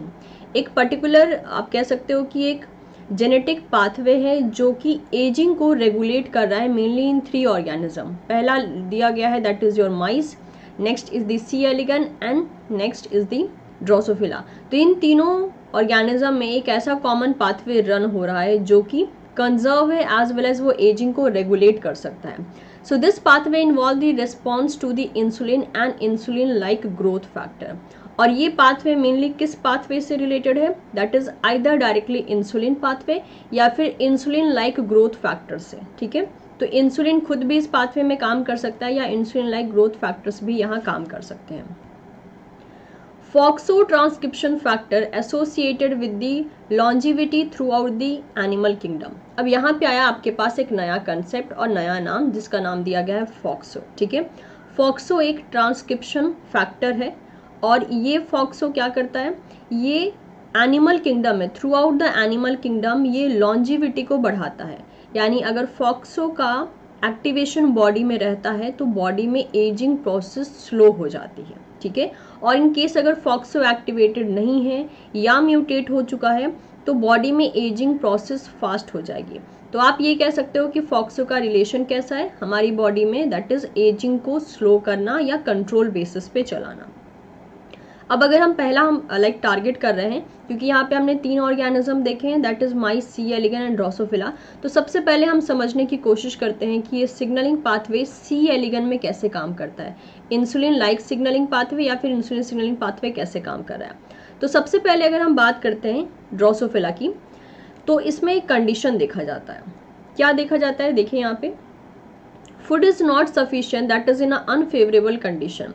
एक ऑर्गेनिज्म जब अपनी लाइफ साइकिल को क्रॉस कर रहा होता है तो उसको 2 टाइप के कंडीशन मिल सकते हैं, एक होता है फेवरेबल कंडीशन, एक होता है अनफेवरेबल कंडीशन। तो मेनली फर्स्ट पॉइंट में मेंशन किया गया है कि अगर एक ड्रोसोफिला अनफेवरेबल कंडीशन में प्रेजेंट है, what is the meaning of unfavourable condition, that is जब फूड का अवेलेबिलिटी ज़्यादा नहीं है, सफिशिएंट नहीं है, तब क्या होगा। So food is not sufficient, that is regarded as a unfavourable condition. उस टाइम पर सी एलिगन में क्या देखा जाता है, दैट इज डॉर फेज देखा जाता है। ठीक है, dauer phase is what, that is it is a metabolically dormant phase. यानी आप कह सकते हो कि इस फेज में ऑर्गेनिज्म एक ढंग से इनएक्टिव होकर खुद को प्रेजेंट कर रहा होता है, मतलब ऐसा प्रेजेंट कर रहा होता है कि उसको किसी भी चीज़ से कोई फर्क नहीं पड़ता है, डॉर्मेंट हो जाता है, इनएक्टिव हो जाता है। इसी टाइम पे जब डॉर फेज चल रहा होता है, जो कि मेटाबॉलिकली डॉर्मेंट फेज होता है, उस टाइम पे देखा जाता है कि देयर इज अ जीन जिसका नाम है DAF2। ठीक है, DAF2 का एक्टिवेशन नहीं हो पाता है। DAF2 एक्चुअल में यहाँ पे किसकी तरह काम कर रहा है, ये काम कर रहा है इंसुलिन रिसेप्टर की तरह। जैसे हर एक ऑर्गेनिज्म में इंसुलिन रिसेप्टर होता है, सिमिलरली DAF2 जो है वो इंसुलिन रिसेप्टर की तरह काम करता है सी एलिगन के केस में। तो जब ऐसा अनफेवरेबल कंडीशन होता है तब डॉर फेज चल रहा होता है, जिसकी वजह से DAF2 that is insulin receptor in that is activation इसका नहीं होता है, इनएक्टिव रह जाता है। इनएक्टिव रह जाने की वजह से क्या होता है, एजिंग सस्पेंड हो जाती है, मतलब एजिंग जल्दी नहीं होती है। ठीक है, सस्पेंड यानी क्या हो जाती है, एब्सेंट हो जाना या फिर बहुत ही ज़्यादा स्लो होना। तो अगर DAF2 का एक्टिवेशन नहीं हो रहा है, इससे तो यही कंक्लूजन मिलता है ना कि अगर DAF2 का एक्टिवेशन नहीं हो रहा है तो एजिंग सस्पेंड हो जाती है, यानी रुक जाती है। ये तो था पहला कंडीशन, जब क्या हो रहा है, दैट इज अनफेवरेबल कंडीशन देखने को मिल रहा है जब फूड सफिशिएंट नहीं है। लेकिन व्हाट इफ अगर ये कंडीशन फेवरेबल है, यानी फूड की अवेलेबिलिटी ठीक ठाक है, इन्वायरमेंट एकदम सूटेबल है, तब क्या होगा। तो जब फेवरेबल कंडीशन होता है तो इन्वायरमेंटल सिग्नल के थ्रू DAF2 रिसेप्टर का एक्टिवेशन हो जाता है। ठीक है, फेवरेबल कंडीशन है, इन्वायरमेंट के थ्रू बहुत से सिग्नल्स आते हैं, सिग्नल्स को मेंशन नहीं किया गया है, आप नॉर्मल सिग्नल्स इनको कंसीडर कर सकते हैं, जिसकी वजह से DAF2 रिसेप्टर का एक्टिवेशन हो जाता है। ये DAF2 रिसेप्टर ये डॉर फेज से सी एलिगन को क्या करता है, एडल्टहुड में चेंज कर देता है, यानी वो पर्टिकुलर सी एलिगन एडल्ट हो जाता है और उसमें फिर एजिंग का प्रोसेस देखने को मिलने लगता है। तो इस तरीके से आप ये कह सकते हो कि DAF2 का एक्टिव रहना ये एजिंग को क्या करता है, प्रमोट करता है। और अगर ये DAF2 का एक्टिवेशन नहीं हुआ है तो एजिंग इनहिबिटेड रहती है। तो क्वेश्चन यहीं से बनते हैं कि DAF2 कैसे रोल प्ले कर रहा है। अगर मान लीजिए कोई एक ऑर्गेनिज्म दिया है जिसमें बोला गया कि ओवर एक्सप्रेशन हो गया है DAF2 के प्रोटीन का या रिसेप्टर का, तो क्या होगा, तो वेरी ऑब्वियस जिसमें DAF2 का एक्टिवेशन बहुत ज़्यादा उसमें एजिंग तुरंत हो जाएगी। ठीक है, तो ये 2 कंडीशन था। तो अगर हम सिंपल सी बात करें यहाँ पे लॉजिक की, so when the DAF2 receptor is not active, cell increase the production of an enzyme that prevent the oxidative damage as well as this DNA repair enzyme. तो जब DAF2 एक्टिवेटेड नहीं रहता है तब क्या होता है, सेल की लॉन्गिविटी बढ़ जाती है, यानी उसका लाइफ स्पैन बढ़ जाता है। लाइफ स्पैन बढ़ने का मतलब क्या है, बॉडी के अंदर ऑक्सीडेटिव डैमेज को प्रिवेंट किया जा रहा होता है, as well as DNA repair enzyme भी एफिशिएंट बेसिस पे काम कर रही होती हैं, और as a result of that उस ऑर्गेनिज्म में एजिंग प्रोसेस बहुत ज़्यादा फास्ट बेसिस पे देखने को नहीं मिलती है। ठीक है, डॉर फेज की अगर आपको पता ना हो कि ये होता क्या है तो यहाँ पे मैंने मेंशन कर दिया है। Dauer is a alternative developmental stage of nematodes, mainly the worm, particularly including the C. elegans, whereby the larva goes into the type of stasis and can survive a harsh condition। तो simple सी बात है, यहाँ पे ये चीज़ mention की गई है कि डॉर फेज एक ऐसा आप डॉर्मेंट फेज मान सकते हैं जिसमें कि एक ऑर्गेनिज्म एक कांस्टेंट फेज में चला जाता है, जिसमें वो ज़्यादा मेटाबॉलिकली एक्टिव नहीं रहता है, लेकिन वो फेज उसको हार्श कंडीशन से बचाता है और सर्वाइवल में हेल्प करता है। जैसे कि आपने बैक्टीरिया के केस में देखा होगा एंडोस्पोर फॉर्मेशन, वो भी किस लिए होता है, क्योंकि उस टाइम पे अनफेवरेबल कंडीशन होता है, बैक्टीरिया उसको झेल नहीं सकता है, इसलिए खुद की लाइफ को बचाने के लिए वो एंडोस्पोर के फेज में एंटर कर जाता है। सिमिलरली सी एलिगन में भी एक डॉर फेज होता है, जिसमें ऑर्गेनिज्म मेटाबॉलिकली डॉर्मेंट फेज में चला जाता है, इनएक्टिव फेज में चला जाता है। तो ये थी कहानी regarding the ageing and the insulin signalling कि ये सी एलिगन में काम कैसे करता है। तो अब हम बात करते हैं म्यूटेशन केस की। अगर यहाँ पे म्यूटेशन होता है तब क्या देखने को मिलेगा, see this. Loss of function allele in the insulin signaling pathway cause the formation of the DOR larva in any environment. अगर मान लीजिए ये जो यहाँ सिग्नलिंग पाथवे चल रहा है, राइट, क्योंकि अगर DAF2 receptor is acting as a insulin like receptor या इंसुलिन रिसेप्टर की तरह काम कर रहा है, तो वेरी ऑब्वियस यहाँ पे इंसुलिन सिग्नलिंग चल रहा है। इंसुलिन सिग्नलिंग चल रहा है मतलब एक्टिवेशन हो रहा है, एक्टिवेशन हो रहा है मतलब एजिंग हो रही है। कहने का मीनिंग ये है कि इंसुलिन सिग्नलिंग पाथवे यानी DAF2 पाथवे अगर चलेगा तो एजिंग होगी। तो वही बोला गया है कि अगर लॉस ऑफ फंक्शन हो जाए ऐसे एलील में जो कि इस इंसुलिन सिग्नलिंग पाथवे का पार्ट है, तो वेरी ऑब्वियस DAF2 आगे काम नहीं कर पाएगा, यानी DAF2 की एक्टिविटी प्रॉपर नहीं होगी तो ऑर्गेनिज्म जो है that is C elegans mainly dauer phase में ही रहेगा और उसका एजिंग प्रोसेस क्या हो जाएगा, स्लो हो जाएगा। Simple, right. क्योंकि ओवरऑल अगर हम कहना चाहें तो दो शब्दों में यही कह सकते हैं, if DAF2 is activated ageing will be proceeded, if DAF2 is inactive ageing जो है वो स्लो हो जाएगी। अगर इसी में वीक म्यूटेशन हुआ है तब क्या होगा, weak mutation in the pathway enable the animals to reach the adulthood and live 4 times longer than the wild type animal. यानी एक स्ट्रॉन्ग म्यूटेशन ऐसा नहीं हुआ है कि पूरे पाथवे को वो रोक दे रहा है, माइट भी ये इस टाइप का वीक म्यूटेशन है जो पाथवे को थोड़ा स्लो कर दे रहा है। तो जब वीक म्यूटेशन इस टाइप के पाथवे में that is insulin signalling pathway में देखा गया, तो ये देखने को मिला कि एनिमल एडल्टहुड तक तो पहुंच जा रहा है, मतलब ऐसा नहीं है कि डॉर फेज में आकर रुक जा रहा है, नहीं, डॉर फेज को क्रॉस करके एडल्टहुड फेज में तो पहुंच रहा है, लेकिन उसके जीने की जो क्षमता है, उसकी लिविंग कैपेबिलिटी जो है वो 4 times लॉन्गर हो गई है as compare to the wild type. यानी एक वाइल्ड टाइप ऑर्गेनिज्म जो है जितनी दिन तक जिंदा रहेगा उससे 4 times ज़्यादा जीने या सर्वाइवल की प्रोबेबिलिटी किसकी है, ऐसे सी एलिगन की है जिसके अंदर वीक म्यूटेशन हुआ है इंसुलिन सिग्नलिंग पाथवे के इंटरमीडिएट में। ठीक है, so lack of insulin signalling decrease the fertility. ये एक नेक्स्ट पॉइंट है कि अगर insulin signalling decrease insulin signalling proper present नहीं रहता है ऑर्गेनिज्म में तो वो फर्टिलिटी डिक्रीज कर सकता है। तो अगर मैं सीधी बात कहूँ कि यहाँ से आपको क्वेश्चन कहाँ से मिल सकते हैं, तो क्वेश्चन मिलने वाला एरिया दैट इज DAF2 का था कि इसका प्रेजेंस जो है वो एजिंग को स्लो करेगा या बढ़ा देगा या इसका एब्सेंस क्या करेगा। साथ साथ में ये म्यूटेशन केसेस जो होते हैं एक्चुअल में यहीं से क्वेश्चन आते हैं आप लोगों के। ठीक है, सो आई एम एक्सपेक्टिंग कि एजिंग जो है सी एलिगन में वो आपको समझ में आ गई होगी। Now if you focus on the like gist, अगर एक समरी बेसिस पे देखें कि क्या क्या हो रहा है, तो देखिए अगर DAF2 रिसेप्टर एक्टिव है तो क्या होगा, ये एक और यहाँ पर दैट इज इंटरमीडिएट पाया जाता है जिसे मेनली हम ट्रांसक्रिप्शन फैक्टर कहते हैं। मतलब ये आपको मेनली डिटेल बता के रखा है कि ये जो हम बात कर रहे थे उसके पीछे पाथवे कौन सा इन्वॉल्व है। ठीक है, तो DAF2 is acting as a receptor. तो मान लीजिए दैट इज सब कुछ ठीक चल रहा है, फेवरेबल कंडीशन है, तो क्या देखने को मिलता है, DAF2 रिसेप्टर का एक्टिवेशन हो गया बाय इन्वायरमेंटल सिग्नल, इसके थ्रू क्या हो गया, इसका एक्टिवेशन हो गया। इसका एक्टिवेशन होते ही क्या करता है, ये फॉक्सो नाम के ट्रांसक्रिप्शन फैक्टर को इनहिबिट कर देता है यानी इनएक्टिव कर देता है। ठीक है, मेक श्योर जो सी एलिगन में फॉक्सो ट्रांसक्रिप्शन फैक्टर है उसके जैसा काम करने वाला DAF16 नाम का प्रोटीन होता है। ठीक है, फॉक्सो ट्रांसक्रिप्शन फैक्टर जैसा काम करने वाला DAF16 नाम का प्रोटीन होता है। तो DAF2 ने क्या किया, DAF16 फॉक्सो ट्रांसक्रिप्शन फैक्टर इनको इनहिबिट कर दिया। इनहिबिट करने की वजह से क्या हुआ, इनहिबिट करने की वजह से दैट इज एडल्टहुड जो है वो जल्दी रिजल्ट हो गया और as a result of that ageing process देखा जाने लगा। ठीक है, क्योंकि जब ये इनहिबिट हो गए तो एडल्टहुड का एक्टिवेशन हो गया, ड्रॉर फेज को क्रॉस कर दिया गया, उसके बाद एजिंग प्रोसेस फटाफट से देखने को मिलने लगा। तो यानी कहने का मीनिंग ये है कि दैट इज DAF2 अगर एक्टिवेट रहता है तब हमें एजिंग देखने को मिलता है और सी एलिगन ड्रॉर फेज से एडल्ट फेज में एंटर कर जाता है। लेकिन अगर यही DAF2 रिसेप्टर इनएक्टिव है, कब, जब अनफेवरेबल कंडीशन है।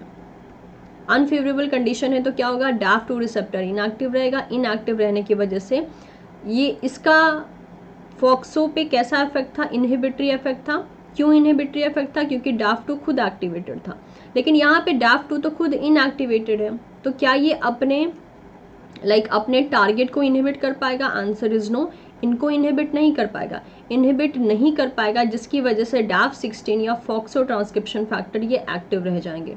एक्टिव रह जाने की वजह से क्या होगा, ये डॉर फेज को इनहेंस करेंगे, यानी चाहेंगे कि सी एलिगन का जो डॉर फेज है वो चलता रहे। डॉर फेज एक्टिव रहेगा जो कि प्रमोट करेगा लॉन्गिविटी को, क्योंकि डॉर फेज क्या होता है, मेटाबॉलिकली इनएक्टिव फेज होता है। तो जब तक डॉर फेज से एडल्ट फेज में नहीं जाएगा तब तक एजिंग प्रोसेस शुरू नहीं होगा। इट्स जस्ट लाइक कि किसी के बचपने को या किसी के लाइफ के फेज को रोक दिया गया है, स्टैचू कर दिया गया, उससे वो आगे बढ़ नहीं रहा है। तो जब सी एलिगन दैट इज अनफेवरेबल कंडीशन में डॉर फेज में जाता है तो ये सिग्नलिंग पाथवे रन हो रहे होते हैं, लेकिन जैसे ही फेवरेबल कंडीशन आता है ये एक्टिवेट हो जाता है, फिर ये इसको इनहिबिट कर लेता है। इसके इनहिबिशन की वजह से एडल्टहुड के लिए ट्रांजिशन मिल जाता है और एजिंग प्रोसेस देखने को मिलने लगता है। तो ये था पूरा का पूरा प्रोसेस कि ये काम कैसे कर रहा है मेनली सी एलिगन के केस में। अगर हम चाहते हैं कि तीनों को डिफाइन करें, क्योंकि हमने क्या पढ़ा है, टोटल 3 ऑर्गेनिज्म यहाँ देखे थे, that is your C elegans, mouse and drosophila. इन तीनों का रोल या इन तीनों में किस तरीके से इंसुलिन सिग्नलिंग अपना रोल निभा रहा है इसके बारे में हम बात कर लेते हैं। जैसे कि सबसे पहले सी एलिगन के बारे में बात करें तो इसके बारे में आपको ऑलरेडी समझा चुकी हूँ कि DAF2 रिसेप्टर अगर एक्टिव रहता है तो ये DAF16 जो कि एकदम फॉक्सो ट्रांसक्रिप्शन फैक्टर की तरह काम कर रहा है, इसको ये इनहिबिट कर देगा। ठीक है, इनहिबिशन की वजह से क्या हो जाएगा, इनहिबिशन की वजह से दैट इज आगे चल के यहाँ पे क्या देखने को मिलेगा, एजिंग प्रोसेस देखने को मिलेगा। अगर DAF16 इनहिबिट होता है तो एजिंग प्रोसेस देखने को मिलेगा। सिमिलरली अगर हम बात करते हैं माउस में, तो माउस में जो यहाँ पे इंसुलिन रिसेप्टर होता है उसका नाम क्या होता है, insulin like growth factor receptor, that is IGF-IR। ठीक है, ये होता है insulin like growth factor receptor. अब माउस में भी क्या होता है, ये पर्टिकुलर रिसेप्टर के एक्टिवेशन के टाइम पे, एक्टिवेशन होते ही क्या हो जाता है, फॉक्सो प्रोटीन का इनहिबिशन हो जाता है। फॉक्सो प्रोटीन का इनहिबिशन होगा तो क्या होगा, अगेन यहाँ पे भी क्या देखने को मिलेगा, एजिंग प्रोसेस देखने को मिलेगा। सिमिलरली ड्रोसोफिला में भी इंसुलिन रिसेप्टर पाया जाता है जिसका नाम है INR। ये भी जब एक्टिवेट होता है, ये पाथवे या ये रिसेप्टर जब एक्टिवेट होता है इंसुलिन पाथवे के थ्रू, क्या होता है, यहाँ पे भी जो फॉक्सो जैसा पाया जाने वाला ट्रांसक्रिप्शन फैक्टर होता है, यहाँ पे इसका नाम है D-फॉक्सो। इसको भी क्या हो जाता है, इसको भी इनहिबिशन मिल जाता है। इनहिबिशन मिलता है क्या होगा, ये भी एजिंग शो करेंगे। यानी सीधी सी बात है, अगर ट्रांसक्रिप्शन फैक्टर लाइक DAF16 या फॉक्सो या फिर D-फॉक्सो, इनमें से अगर कोई भी इनहिबिट होगा तो ये एजिंग प्रोसेस करवाएगा। लेकिन इन केस अगर हम इसी पर्टिकुलर दैट इज स्टार्टिंग में जो रिसेप्टर एक्टिवेट हो रहे हैं, अगर इन्हीं को हम हटा दें या इनको एक्टिव ना होने दें, या किसी फेज में जब ये इनएक्टिव रहते हैं तब क्या होता है, तब ये इनहिबिशन इफेक्ट भी हट जाता है। ठीक है, तब ये इनहिबिशन इफेक्ट भी हट जाता है। इनहिबिशन इफेक्ट हटने की वजह से क्या होता है, चाहे वो DAF16 हो दैट इज इन सी एलिगन, चाहे वो फॉक्सो ट्रांसक्रिप्शन फैक्टर हो दैट इज इन माउस, चाहे वो D-फॉक्सो ट्रांसक्रिप्शन फैक्टर हो दैट इज इन ड्रोसोफिला, सबका काम एक ही होता है कि increase the cellular life span, organism के लाइफ स्पैन को बढ़ा देना, and increase the longevity of an organism, और उस ऑर्गेनिज्म की लाइफ स्पैन को इंक्रीज कर देना, उसके सर्वाइवेबिलिटी को इंक्रीज कर देना। तो अगर सिंपल भाषा में कहा जाए तो वेरी ऑब्वियस, अगर इंसुलिन पाथवे है, इंसुलिन पाथवे है, ठीक है, चाहे ये किसी पे भी एक्ट कर रहा हो, अगर ये दैट इज एक्टिव हो गया, इसको हम लिख देते हैं दैट इज एक्टिव, तो अगर ये इनहिबिट कर रहा है दैट इज DAF16 को, ठीक है, DAF16 को ये इनहिबिट कर रहा है, या फिर ये फॉक्सो को इनहिबिट कर रहा है, या फिर ये D-फॉक्सो को इनहिबिट कर रहा है, क्या होगा, as a result of that ageing होगी ऑर्गेनिज्म में। यानी अगर हम नॉर्मली अगर कहें तो बॉडी में जो चेंजेस हो रहे हैं, मतलब एक ऑर्गेनिज्म यंग से ओल्ड एज की तरफ जा रहा है, मतलब ये पाथवे नॉर्मली रन कर रहा है, यानी ये वाला पाथवे जो है वो नॉर्मली रन कर रहा है, तभी तो एजिंग हो रही है, राइट। लेकिन अगर किसी अनफेवरेबल कंडीशन में अगर इस पाथवे को रोक दिया जाए, जैसे कि ये इंसुलिन पाथवे को मान लेते हैं, यहाँ पे हमने कह दिया कि it is inactive, it is inactive due to certain reasons, तो क्या देखने को मिलेगा, ये इनएक्टिव हो जाने की वजह से ये सब के सब ट्रांसक्रिप्शन फैक्टर एक्टिव हो जाएंगे। ठीक ठीक है।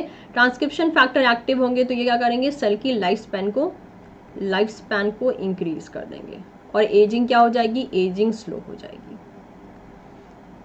ये था सारा का सारा जिस्ट की इंसुलिन सिग्नलिंग के प्रोटीन्स एजिंग प्रोसेस में कैसे हेल्प कर रहे हैं। और यहाँ पे मैंने आपको डिवीजन फॉर्म में भी बता दिया, यहाँ पे पूरा का पूरा डिवीजन फॉर्म में भी बता दिया कि ये काम कैसे कर रहे हैं। दोनों फॉर्म में हमने देखा कि नॉर्मली कैसे रन करेगा और अगर इंसुलिन रिसेप्टर काम ना करें या फिर कुछ देर के लिए इनएक्टिव हो जाए या किसी भी रीजन से इनका एक्टिवेशन ना हो तब कैसे काम करेंगे, अलग अलग ट्रांसक्रिप्शन फैक्टर कैसे काम करेंगे। सो आई एम एक्सपेक्टिंग कि ये इंसुलिन वाला पाथवे आपको क्लियर हो गया होगा। तो अगर हम बात करें कि हम ओवरऑल डिस्कशन क्या कर रहे हैं, तो हमने ये देखा था कि कुछ सेट ऑफ जीन्स होती हैं जो कि एजिंग के प्रोसेस में रोल निभाती हैं अपना। अब वो पॉजिटिव भी कर सकती हैं, नेगेटिव भी कर सकती हैं, बिकॉज एक ही जीन का रोल दो टाइप से हो सकता है। अगर उसको सप्रेस किया जाए तो वो किसी और एंगल से एक्ट करती हैं और अगर उसको एक्टिवेट कर दिया जाए तो किसी और एंगल से एक्ट करती हैं। तो सिमिलरली हमने अपने पिछले वीडियो में पिछले 3 पार्ट में हमने डीएनए रिपेयर एंजाइम्स को डील कर लिया है, जिसमें हमने ROS generation and telomerase as well as P53 का एक्शन पढ़ा है। हमने इसके बाद प्रोटीन्स जो कि इंसुलिन सिग्नलिंग में इन्वॉल्व होते हैं इसके बारे में पढ़ा था। आई थिंक हमने लास्ट वीडियो में ही पढ़ा था। आज हम कवर करेंगे कि कौन से प्रोटीन्स होती हैं और कैसे काम करती हैं, मेनली mTORC1 सिग्नलिंग पाथवे में, एंड क्रोमैटिन रीमॉडलिंग एंजाइम्स के बारे में हम पढ़ेंगे या फिर जीन्स के बारे में हम पढ़ेंगे। तो ये दोनों पोर्शन आज हम कवर करेंगे और इसके साथ हमारा एजिंग एंड सेनेसेंस का जो सीरीज चल रहा था वो खत्म हो जाएगा। So let's proceed. ओके, तो सब हम अब ये जो है हम स्टार्ट करने वाले हैं दैट इज mTOR पाथवे से। सो mTOR का अगर फुल फॉर्म जानना चाहें तो mTOR का फुल फॉर्म होता है दैट इज मैमेलियन टॉर, ठीक है। So one of the main way by which the insulin signaling pathway might function to lower the longevity is to activate the mTORC1, which is a protein kinase complex that promote the translation of mRNA into the protein in response to the nutrients and hormones. तो हमने अभी last video में ही discuss किया था कि जो insulin signalling pathway है वो काम कैसे कर रहा है, ठीक है। तो mTOR को इंसुलिन सिग्नलिंग पाथवे से ही रेट किया गया है और ये कहा गया है कि एक मेन तरीका जिससे कि इंसुलिन सिग्नलिंग कैसे फंक्शन कर रहा है, लॉन्गिविटी को दैट इज लो करने में हेल्प कर रहा है, यानी सेल्फ लाइफ को जो है दैट इज लॉन्जिविटी को lower the longevity is to activate the mTORC1, यानी लाइफ की एक्सपेक्टेंसी को लो करने के पीछे, ठीक है। अगर हम कहते हैं कि लाइफ की एक्सपेक्टेंसी लो हो रही है मतलब कि क्या हो रही है, लाइफ स्पैन लो हो रही है। तो लाइफ स्पैन लो कब हो रही थी, जब इंसुलिन सिग्नलिंग पाथवे रन हो रहा था। अगर आपको याद हो तो इंसुलिन सिग्नलिंग पाथवे जब रन हो रहा था, जब फुल्ली एक्टिवेटेड था, यानी इंसुलिन रिसेप्टर जब एक्टिवेटेड थे तो वो क्या कर रहे थे, एजिंग को बढ़ा रहे थे, यानी लाइफ स्पैन को कम कर रहे हैं, क्योंकि अगर एजिंग होगा तो लाइफ स्पैन कम होता जाएगा। और ये कैसे काम करता है, माना जाता है कि ये मेनली mTORC1 को रेगुलेट करता है, mTORC1 को रेगुलेट करता है। यानी यहाँ से हमें ये समझ में आ रहा है कि mTOR जो है इंसुलिन सिग्नलिंग का फ्रेंड माना जाएगा, यानी अगर mTOR एक्टिवेट रहता है, mTORC1 कॉम्प्लेक्स एक्टिवेट रहता है तो शायद ये भी एजिंग प्रोसेस ही करवाएगा। मतलब ये हम एक्सपेक्टेशन यहाँ से लगा सकते हैं, क्योंकि कोई भी चीज़ अगर इंसुलिन सिग्नलिंग का दोस्त होगा तो वेरी ऑब्वियस वो भी क्या करेगा, एजिंग ही बढ़ाएगा, एजिंग बढ़ाएगा। और यहाँ पे भी mTORC1 को बोला जा रहा है कि इस पाथवे के थ्रू इंसुलिन सिग्नलिंग काम करता है, ठीक है। तो ये चीज़ हो गई। तो यहाँ पे वही मेंशन कर रखा है कि insulin signalling pathway might function to lower the longevity, मतलब लाइफ स्पैन को कम करना, is to activate the mTORC1। और mTORC1 क्या होता है, टॉर यहाँ पे क्या है, दैट इज मैमेलियन टॉर क्या है, that is a type of a protein kinase, यानी वो अपने टारगेट प्रोटीन पे फॉस्फेट ऐड करके उसको एक्टिवेट या उसको रेगुलेट करने का काम करता है। और mTORC1 की हम मेनली फंक्शन की बात करें तो ये मेनली प्रोटीन सिंथेसिस में हेल्प करता है, सेल के सर्वाइवल में भी ये इनडायरेक्टली अपना रोल प्ले कर सकता है। और भी बहुत से ऐसे फंक्शन है जिसमें कि mTORC1 अपना रोल निभाता है। नेक्स्ट यहाँ पे मेंशन कर रखा है, thus the insulin signalling pathway depress the FOXO and at the same time activate the mTORC1। यानी सिंपल सी भाषा में अगर हम कहें तो पिछले वीडियो में हमने कहा था कि इंसुलिन सिग्नलिंग पाथवे अगर एक्टिवेट रहता है, ठीक है, अगर ये एक्टिवेट है यानी इंसुलिन रिसेप्टर, INR लिख देते हैं हम लोग इंसुलिन रिसेप्टर के लिए, अगर इंसुलिन रिसेप्टर एक्टिवेट रहता है तो ये एजिंग करवाता है, राइट। लेकिन अगर ये इनएक्टिव है, इनएक्टिव रहने की वजह से क्या हो रहा था, लास्ट वीडियो में हमने बात किया था कि फॉक्सो नाम का ट्रांसक्रिप्शन फैक्टर एक्टिवेट हो रहा था, राइट। फॉक्सो नाम का ट्रांसक्रिप्शन फैक्टर एक्टिवेट हो रहा था और इसके एक्टिवेशन की वजह से एजिंग प्रोसेस क्या हो जा रही थी, स्लो हो जा रही थी, ये हमने देखा था। लेकिन यही यहाँ पे मेंशन करके रखा है कि एक्चुअल में अगर ये एक्टिवेट होता है, दैट इज इंसुलिन सिग्नलिंग अगर एक्टिवेट रहता है तो ये क्या करता है, एक्टिवेट होने के साथ साथ ये फॉक्सो को इनहिबिट कर देता है, राइट, यही लिखा गया है और हमने लास्ट वीडियो में भी यही देखा था। लेकिन साथ साथ में फॉक्सो को एक्टिवेट करने के साथ साथ ये अपने एक और फ्रेंड को एक्टिवेट कर देता है। फॉक्सो को तो इनहिबिट करता है लेकिन ये एक और फैक्टर को एक्टिवेट कर देता है जिसका नाम है mTORC1 और mTORC1 के पाथवे से फिर ये सेल को लेकर चला जाता है एजिंग प्रोसेस में। ये एक्चुअल में पाथवे था जो कि चल रहा था पिछले वीडियो से इसका कनेक्टिविटी है, लेकिन पिछला वीडियो बहुत ज़्यादा लॉन्ग हो गया था इसलिए ये टॉपिक हम यहाँ पे कवर कर रहे हैं। तो अगर आपको इस पाथवे को अच्छे से समझना है तो पार्ट 3 जो है, जो कि पब्लिश हो चुका है ऑन द टीचिंग पाठशाला, वो आपको देखना पड़ेगा, तभी ये वीडियो आपको और अच्छे से समझ में आएगी, क्योंकि ये सारा का सारा कंटिन्यूशन चल रहा है। तो उम्मीद करती हूँ ये वाली चीज़ आपको समझ में आ गई होगी कि इंसुलिन पाथवे अगर एक्टिवेट होता है तो mTORC1 को एक्टिवेट करके एजिंग प्रोसेस करवाता है। साथ साथ में फॉक्सो जो कि एक ट्रांसक्रिप्शन फैक्टर है इसको इनहिबिट कर देता है, क्योंकि फॉक्सो का काम क्या होता है, एजिंग को कम करवाना या कंट्रोल करना, ठीक है। ओके, नेक्स्ट यहाँ पे मेंशन है कि dietary restriction reduces the mTORC1 activity. अगर हम अपने डाइट को रिस्ट्रिक्ट मैनर में लेते हैं, लाइक डिपेंड करता है, जैसे कहते हैं ना कुछ ऐसे डाइट्स होते हैं जिनको कि हमें कम लेना चाहिए जिसकी वजह से हमारा एजिंग प्रोसेस थोड़ा सा स्लो चले। सो डाइटरी रिस्ट्रिक्शन अगर हम करते हैं तो mTORC1 की एक्टिविटी को रिडक्शन मिल जाता है हमारी बॉडी में। नेक्स्ट यहाँ पे मेंशन है, okay let me erase this. Next यहाँ पे मेंशन कर रखा है mice with the reduced mTORC1 level. अगर एक माइस ऐसा है जिसमें कि mTORC1 का लेवल बहुत रेड्यूस हो चुका है, चलिए यहाँ पे लिख लेते हैं ताकि आपको समझ में अच्छे से आए। एक माइस है जिसमें कि mTORC1 का लेवल एकदम कम हो गया है, तो क्या होगा, वो उसकी लाइफ देख रहे हैं क्या हो जाएगी, दैट इज लॉन्गर हो जाएगी, लॉन्गर लाइफ।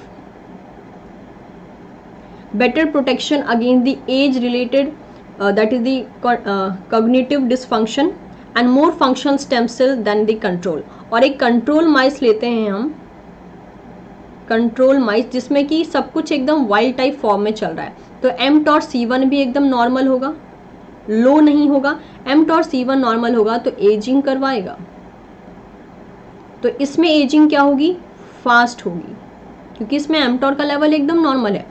लेकिन हमारा ये जो टेस्ट माइस है इसमें mTOR का लेवल क्या कर दिया गया है, रिड्यूस कर दिया गया, जिसकी वजह से इसकी एजिंग क्या हो जाएगी, स्लो हो जाएगी। इतना ही नहीं, इसका जो नॉर्मल एज रिलेटेड डिसफंक्शन होता है वो भी कम हो जाएगा, ठीक है, एज रिलेटेड डिसफंक्शंस भी कम हो जाएंगे and stem cell related functionality भी बहुत स्लो लूज करेगा, फास्ट लूज नहीं करेगा। तो सीधी सी बात है, अगर mTORC1 का लेवल बॉडी में कम रहता है तो लाइफ की लॉन्गिविटी क्या होती है, इंक्रीज हो जाती है, यानी ऑर्गेनिज्म में एजिंग प्रोसेस थोड़ा स्लो हो जाता है। नेक्स्ट देखिए यहाँ पे मेंशन है that is reducing mTORC1 also increase the amount of autophagy, the removal and the replacement of the damage organelles and the senescent cell. अगर mTORC1 का रिडक्शन हो जाता है तो बॉडी में ऑटोफाजी का प्रोसेस भी इंक्रीज हो जाता है, जिसमें कि सेल्फ क्या करते हैं, सेल जो होते हैं दैट इज जो डिसफंक्शनल सेल होते हैं उनका रिमूवल हो जाता है with the help of a lysosome and endosome, autophagosome बनाकर फिर ये बॉडी से रिमूव हो जाते हैं। तो ये वाला ऑटोफाजी का प्रोसेस भी बहुत ज़्यादा बढ़ जाता है, जो कि क्या करता है, जो रिप्लेस करता है damage organelles and ageing cells को रिमूव करने का काम करता है। और अगर ऐसा होता है तो वेरी ऑब्वियस बॉडी में क्या होती है, दैट इज सेल्फ लाइफ उसकी बढ़ जाती है, सेल्स की सेल्फ लाइफ बढ़ जाती है। तो इस तरीके से हमने देखा कि mTORC1 पाथवे कर क्या रहा था। नेक्स्ट जो हमारा फोर्थ दैट इज रीज़न आता है कि क्यों एजिंग होती है, तो अभी तक तो हमने 3 रीज़न देख लिया, that is DNA, that is जो डीएनए डैमेज के टाइम पे जो एंजाइम्स काम कर रहे थे, तो डीएनए रिपेयरिंग एंजाइम्स के बारे में देखा हमने। उसके बाद हमने इंसुलिन सिग्नलिंग पाथवे देखा, थर्ड हमने अभी देखा mTORC1 का pathway, and the fourth is chromatin modification. तो क्रोमैटिन मॉडिफिकेशन में कैसे रिलेट होता है एजिंग, वो भी देख लेते हैं। सो क्रोमैटिन मॉडिफिकेशन में be very important in ageing. Chromatin का मॉडिफिकेशन एजिंग प्रोसेस में बहुत ज़्यादा इंपॉर्टेंट रोल प्ले करता है। Now I am expecting that chromatin का मतलब सभी को पता होगा, बिकॉज इस चीज़ को हम बहुत पहले से पढ़ते हुए आ रहे हैं। ठीक है, एक जीन है जिसे हम बोलते हैं सिरोटोनिन जीन्स। ये क्या करता है? It encodes a histone डीएसिटाइलेशन that is chromatin silencing enzyme. तो ये पर्टिकुलर जीन्स एक पर्टिकुलर एंजाइम्स को कोड करता है जो क्रोमैटिन को साइलेंस करने में काम आता है, and have been found to prevent the ageing. और इसी पर्टिकुलर एंजाइम्स को देखा गया है कि ये एजिंग को प्रिवेंट कर सकता है through out the eukaryotic kingdom including in the east and mammals. तो यूकैरियोटिक किंगडम्स में ये पर्टिकुलर जीन पाया जाता है। इतना ही नहीं, ये ईस्ट एंड मैमल्स में भी आपको देखने को मिलेगा। सो ये जीन करता क्या है? This prevent sirtuin prevent genes from being express at a wrong time and place. तो ये जीन क्या करता है? दूसरे जीन्स को wrong place and wrong time पे एक्सप्रेस होने से पहले ही रोक लेता है, and they help to repair the chromatin break. और क्रोमैटिन के ब्रेक को भी रिपेयर करने के काम आता है। मतलब डायरेक्ट अगर इनडायरेक्टली कहें तो सीधी सी बात है, जीनोम को ओवरऑल रिपेयर करने में ये काम आ रहा है जी। When the DNA strand breaks as inevitably happen as the body ages, Sitoin genes are called on to fix them and cannot attend to their usual function। तो देखने को ये मिलता है कि जब भी डीएनए डैमेज होता है, इस जीन को बुलाया जाता है ताकि जो भी डैमेज है उससे प्रिवेंट किया जा सके, उसको ठीक किया जा सके। तो सीधी सी बात है कि डीएनए में जो भी ब्रेक हो रहा है या डैमेज हो रहा है, डीएनए डैमेज जो हो रहा है उससे कौन प्रिवेंट कर रहा है या कौन हेल्प कर रहा है उसको रिड्यूस करने में? That is this gene. जिसकी वजह से क्या हो रहा है? जिसकी वजह से एजिंग कंट्रोल हो सकता है, यानी एजिंग स्लो हो सकता है। यानी अगर ये जीन प्रेजेंट रहेगा, प्लस लगा दें, प्रेजेंट रहेगा तो एजिंग स्लो हो जाएगा। अगर ये जीन नहीं है, नो सिटोइन्स जीन्स, तो एजिंग क्या हो जाएगी? फास्ट हो जाएगी। ठीक है, तो इस बेसिस पे हमने ओवरऑल चीज़ों को देखा कि क्रोमैटिन मॉडिफिकेशन में कैसे हेल्प हो रहा है, क्योंकि ये जीन अगर रहता है तो ये हिस्टोन डीएसिटाइलेशन एंजाइम को कोड करते हैं जो कि क्रोमैटिन साइलेंसिंग में एक तरह से अपना रोल निभाते हैं। और इसी जीन की हेल्प से एजिंग प्रोसेस को स्लो किया जाता है, क्योंकि क्रोमैटिन में जो भी डैमेज होते हैं, फॉर एग्जांपल डीएनए डैमेज अगर ले लिया जाए, तो ये जीन उसको करेक्ट करके एजिंग प्रोसेस को स्लो करवाने में हेल्प करता है। सो इस तरीके से हमने टोटल 4 फैक्ट्स देख लिए कि कौन कौन सी चीज़ें कैसे कैसे अपना रोल प्ले करती हैं एजिंग प्रोसेस को कंट्रोल करने में। तो हम एक बार यहाँ पे ओवरव्यू ले लेते हैं, बिकॉज नॉर्मली मैं स्टूडेंट्स को जब भी लाइव पढ़ाती हूँ तो जो भी हमने क्लास में पढ़ा होता है उसको एक बार हम रिवीजन बॉक्स फॉर्म में ले लेते हैं, ताकि जो भी हमने पढ़ा उसको एक बार समराइज़ कर ले, ताकि मालूम हो जाए कि कौन कौन से पॉइंट्स आपको ध्यान में रखने हैं। तो सबसे पहले हमने देखा था कि एजिंग क्या होता है। एजिंग एक दैट इज़ आप कह सकते हो एक टाइम रिलेटेड डिट्यूरेशन होता है बॉडी में, जिसमें कि सारे फिजियोलॉजिकल फंक्शन धीरे धीरे डिस्ट्रॉय होने लगता है। नेक्स्ट हमने देखा था कि 4 टाइप के जीन इन्वॉल्व होते हैं एजिंग में, जो कि एजिंग प्रोसेस को रेगुलेट कर सकते हैं।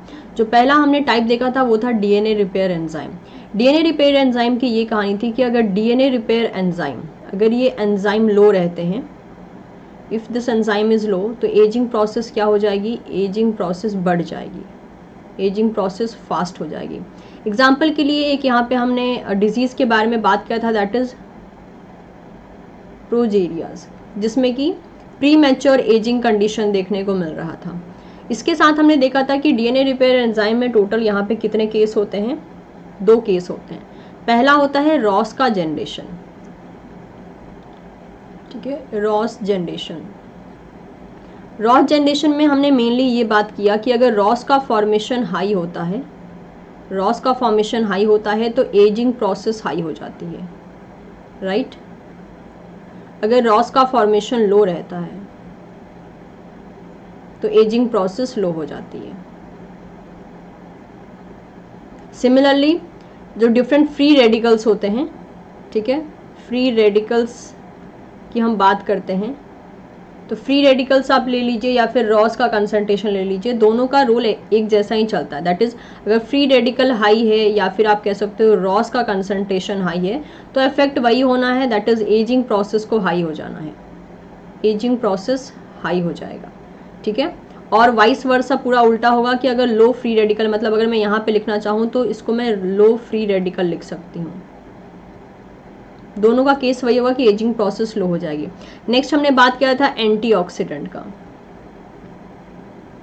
एंटीऑक्सीडेंट्स के बारे में बात किया था। अगर एंटीऑक्सीडेंट्स का अमाउंट हाई रहता है तो एजिंग प्रोसेस लो हो जाती है, ठीक है।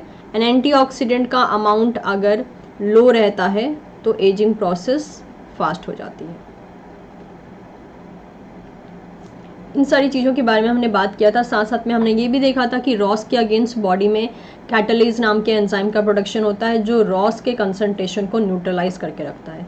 इसके साथ साथ हमने रॉस जनरेशन के साथ दो और फैक्टर्स के बारे में पढ़ा था, that is P53 and telomeres enzyme, ठीक है।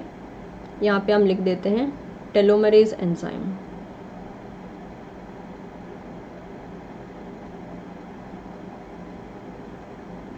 तो P53 और टेलोमेरेज एंजाइम की रिलेशन यही था कि जब टेलोमियर में कुछ प्रॉब्लम होती है या डीएनए डैमेज होता है तो P53 दैट इज जीन का एक्टिवेशन हो जाता है। P53 एक्टिवेट होने के बाद वो सेल को एपोप्टोसिस के पाथवे में भेज सकता है अगर रिपेयर प्रॉपर नहीं होता है। तो टेलोमेरेज एंजाइम के बारे में अगर फोकस करें तो सीधी सी बात है, टेलोमेरेज एंजाइम का काम होता है टेलोमियर की इंटीग्रिटी को मेंटेन रखना।